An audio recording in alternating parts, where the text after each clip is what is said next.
जय झूलेलाल। अॼु असां ठाहींदासीं सिंधियुनि जी फेवरेट खटाइण गजर जी, उहा बि पाणीअ वारी, जेका सिंपल दाल चांवरनि खे बि टेस्टी ठाहे छॾे।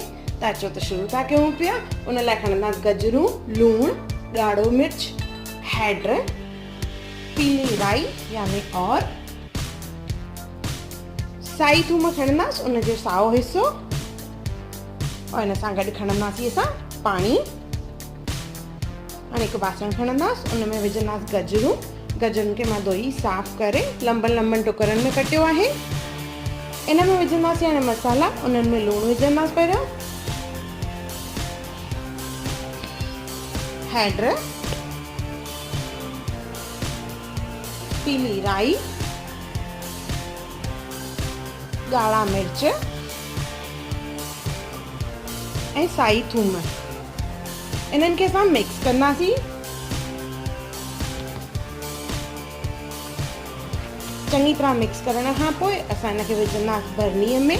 त हिकु साफ़ बरनी खणंदासीं, उन में विझंदासीं गजरूं विझण खां पोइ असां हिन में विझंदासीं पाणी। हिक खां क़रीब हिन में पाणी पवंदो आहे। त गजरूं विझी करे पोइ हिन में पाणी विझणो आहे। इनखे चङी तरह पोइ मिक्स कंदासीं।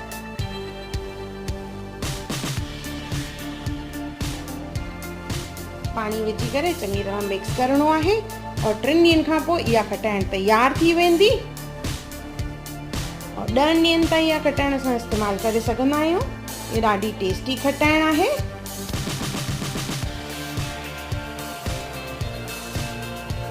सिंधियुनि जी फेमस खटाइण गजर जी खटाइण, उहा बि पाणीअ वारी, ॾाढी टेस्टी, जेका दाल चांवरनि में बि बिल्कुलु टेस्ट आणे वठे। त हिकु दफ़ो ज़रूरु ठाहिजो, और मूंखे कमेंट सेक्शन में ज़रूरु ॿुधाइजो त तव्हांखे मुंहिंजो वीडियो कीअं लॻो। और मुंहिंजो वीडियो ॾिसण लाइ धन्यवाद।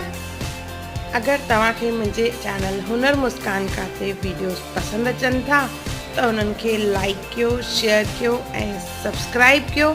और मुंहिंजी नई अचण वारी वीडियोस खे ॾिसण लाइ बेल आइकॉन खे ज़रूरु क्लिक कजो।